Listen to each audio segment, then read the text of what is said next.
Padahal mah namanya bukan reklamasi tahu. Kata pemerintah DKI Jakarta, itu namanya perluasan daratan. Daratan.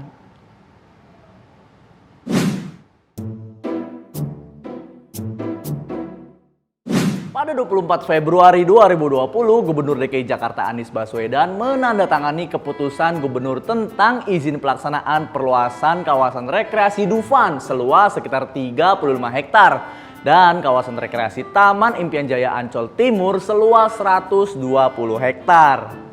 Sekda DKI Jakarta Saifullah menyatakan reklamasi di pantai timur dan barat Ancol berdiri di atas tanah hasil pengerukan sungai ibu kota. Pada 2009 dilakukan pengerukan tanah di 5 waduk dan di 13 sungai Jakarta. Tujuannya untuk menanggulangi banjir. Lumpur yang dihasilkan dari pengerukan sungai itu mencapai lebih dari 3 juta meter kubik. Lumpur itu kemudian mengeras dan menghasilkan tanah seluas 20 hektar. Jadi kalau kata pemerintah DKI, daratan baru di Ancol itu udah ada dari dulu dan terpisah dari proyek reklamasi yang akhirnya dibatalkan. Bisa. Pemerintah menganggap area baru yang terbentuk dari tanah kerukan ini harus diatur pemanfaatannya demi kepentingan publik. Ingat ya, demi kepentingan publik. Reklamasi ini, maksudnya perluasan daratan ini, tapi bentar.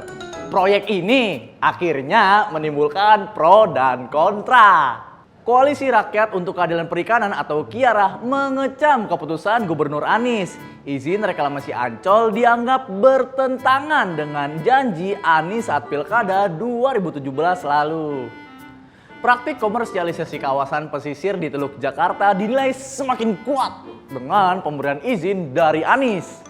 Perluasan daratan juga dikhawatirkan bakal merusak kawasan perairan Ancol loh, sama kawasan tempat pengambilan material pasir yang dijadiin bahan pengurukan.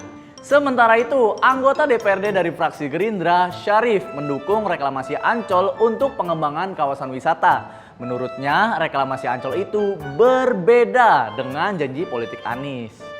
Pak Saifullah ini mengatakan reklamasi Ancol itu diperuntukkan bagi kepentingan masyarakat dan tidak mengganggu kepentingan nelayan.